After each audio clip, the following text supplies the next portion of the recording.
আজকে একটা প্রতিযোগিতা, তো আমাদের সাথে থাকুন আর দেখতে থাকুন। এই প্রতিযোগিতায় যারাই অংশগ্রহণ করছে তারাই দেখছে যে এটা কত কঠিন কাজ। আজকে প্রতিযোগিতা হচ্ছে কে কত সময় রেল লাইনে হাঁটতে পারে, এবং এই প্রতিযোগিতায় যে রেল লাইন থেকে যার পা পড়ে যাবে সেই হেরে যাবে।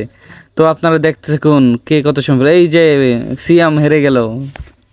আমি বলছিলাম আসলেই দেখেন এটা আসলে অনেক কঠিন কাজ। যারা এই প্রতিযোগিতায় অংশ করতে পারছে তারা নতুন করে বিয়ে করতে পারবে, আর যারা এই প্রতিযোগিতায় হেরে যাবে তারা বিয়ে করতে পারবে না। আবার দেখ কে কত সময় হাঁটতে পারে। রেল লাইনে হাঁটা এত সোজা না, আমিও পারি কিন্তু ভয় লাগতেছে যদি পড়ে যাই।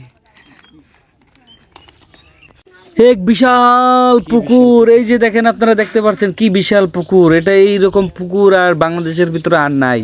এটাই হলো সবচেয়ে বড় পুকুর। আরেকটা আছে যে বড় পুকুরিয়া, যেখানে কয়লা উৎপন্ন বা কয়লা উত্তোলন করে, কিন্তু এটা হলো দ্বিতীয় নম্বর পুকুর, যেটা বিশাল পুকুর। এটা ময়মনসিংহে হাওড় এলাকায় দেখা যায়।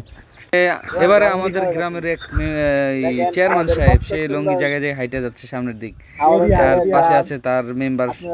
দুইজনে দেখাচ্ছে আমাদের প্রকৃতি সম্পর্কে কত সুন্দর। এই যে একটা এটা হলো কৃষি কাজের জন্য বলে বক কি দেয়, এটা দিয়ে পানি দেয় খেতে, সেচ পাম্প বলে বা পানি দেওয়ার সেচ ব্যবস্থা। ময়মনসিংহের পানি কিন্তু 45 মিটার নিচে ডাবাইলেই মানে পানি উঠে যায়, 20 মিটার ডাবাইলে উঠে যায়। এটা হলো ইন্টারন্যাশনাল স্থান যেখানে পানি অল্পতেই পাওয়া যায়। আমি সিয়াম, সোহাগ এন্ড সোহাগ। এরকম সুন্দর এলাকা আপনারা জীবনও দেখতে পাবেন না। এটা শুধুমাত্র ময়মনসিংহ জেলায় আছে, আর কোথাও নাই।